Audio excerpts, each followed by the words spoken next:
y'all stay standing. Stay standing. I got a lot to say. And I'm not going to have you long, but every time I come to speak, I believe that the power of life and death is in your mouth. And I want us to be on one accord, and I want you to repeat after me. All right, y'all ready? All right, it's going to be a personal thing. First thing I want you to repeat after me is that I'm bold, right? I'm going to say I'm bold, and you're going to say it, all right? Y'all ready? I'm bold. I'm courageous. I'll never back down. I love it. Y'all can take a seat now. So it's such a blessing to be here. I want to first give honor to God for putting me in a position to be a voice. All that I am, all that you guys see, some of you guys watch my YouTube, see my videos, I want you to understand that I'm a product of a believer, a person who decided to put God first. That is the most inspirational thing I can tell you, is to put God first. And I know that you guys go through in your personal life, dealing with people on campus, dealing with friends and family, that it's a struggle sometimes to convince them that God is real. And I don't spend too much time trying to convince people that God is real. I just say, look at the facts. How in the world does a heart start beating? From the womb. This is an electrical current that nobody can figure out how God starts that thing up. Look at the brain. I don't care what education you have. I don't know a scientist whatsoever that can describe to me how that works in your brain. They give you dreams, give you vision. Everything that you see came from somebody's mind. That little sponge in there has been created in such an effective way that we cannot even understand how it works. To me, that's enough to believe that there's a God. Look at the beauty that we see outside in the world. That's proof enough to me that there's a God. But I got 5 principles that I teach my staff. I talk about almost every time I go out to speak. 5 principles of life that will make you incredibly successful. I already spoke about one, and that's putting God first. The second one is integrity. Being the same person on stage, off stage.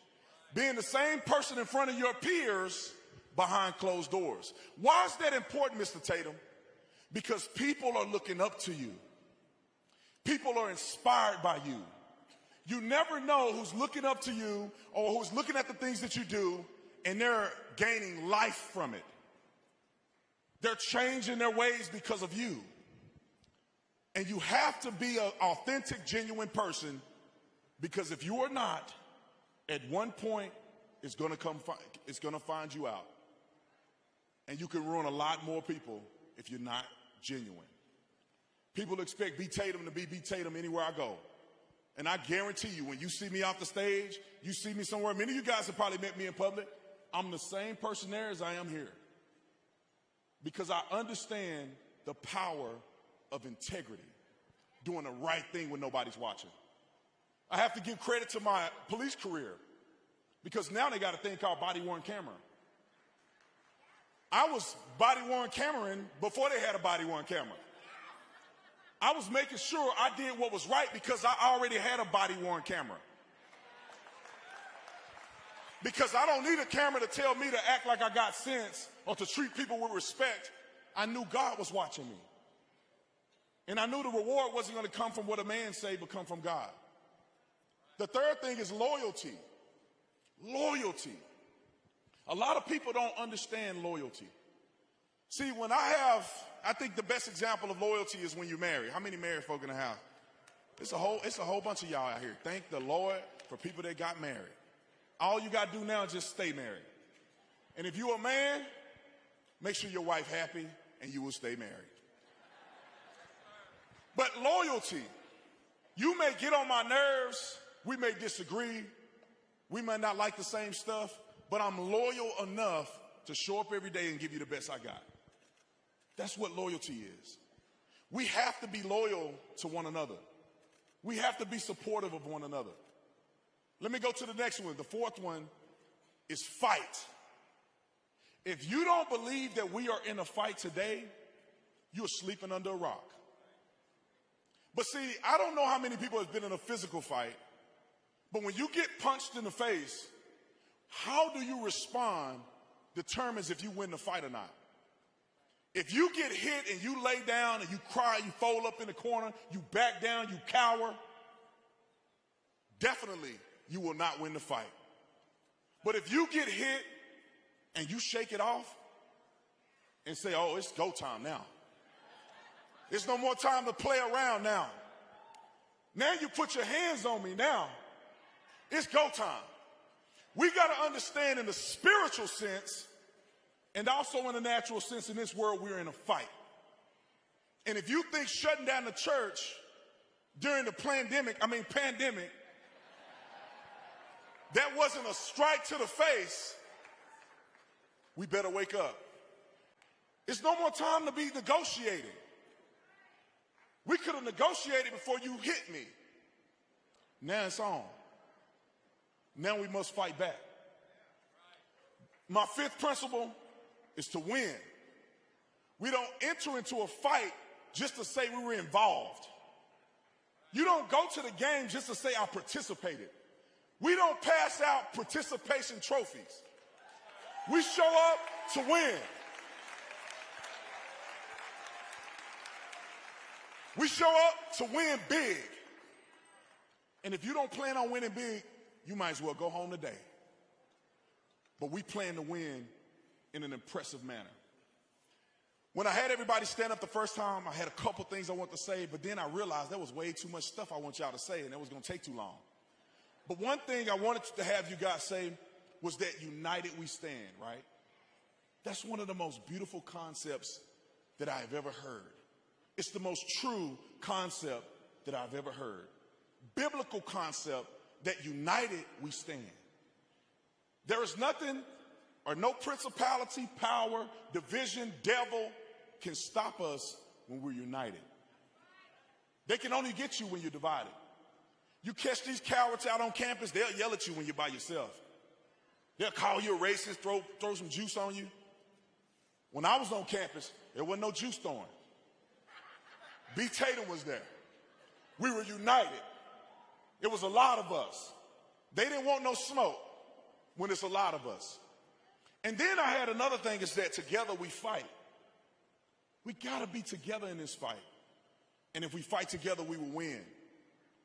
Our culture needs a lot of you young people in here to step up and stand out. Don't be afraid anymore. I don't care what they call you. I don't care how much they cry. We got to stand because the next generation is depending on how hard you're willing to go in this fight. How much you're willing to take and endure to be successful in this fight. I don't see all of the nefarious things or the fake things that the left say. This is not a racist country. Y'all wouldn't have me up here if it was racist.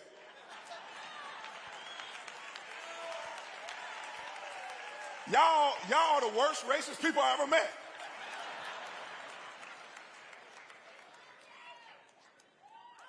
But we have to maintain and build on what we got. And I'm going to say something real controversial. We can't have people in office that are afraid to say that abortion is wrong.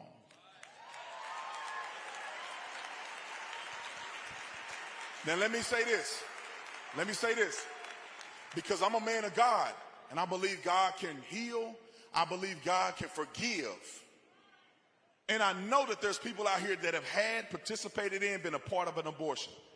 But I'm here to tell you today, God can forgive you.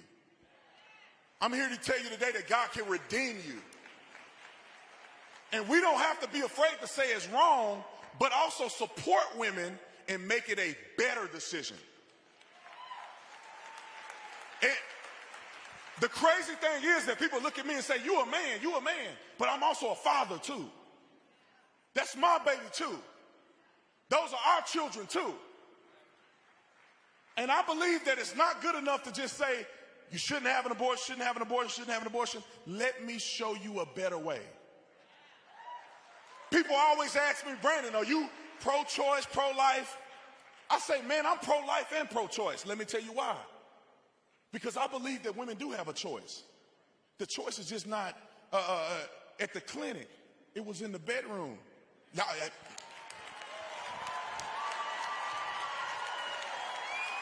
I'm almost go home on y'all. You had a choice when you was doing a thing. But also you have two other choices. You can have your child, you can keep it, people will support you, people will love on you, and I say watch what God can do and turn what you believe is your mess into success. But you have another choice. You have another choice. You can allow God to use your situation to bless another family. People who cannot have children, that will love to take your baby in and love your child. There are choices, but we can't be afraid to tell the doggone truth. And I wanted to do a Q&A, but I'm running out of time. And everybody that know me know I could talk. I could talk for another 3 hours. But I want us to finish with this. Every person in here has a mission that God has called you to participate in. Don't just look up here at the people on the stage. We're doing what God has called us to do. But without you, we wouldn't be up here. I always think about football, a football analogy, because I love football. Even when they were kneeling, I was mad. I said, oh man, y'all done messed up the sport. But I always know, people know who the star quarterback is. Some of y'all ain't gonna like this, but Tom Brady is the GOAT.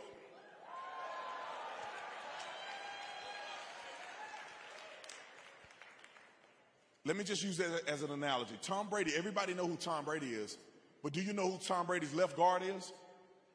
Probably don't. Some of y'all do. Most of y'all have no idea who that person is.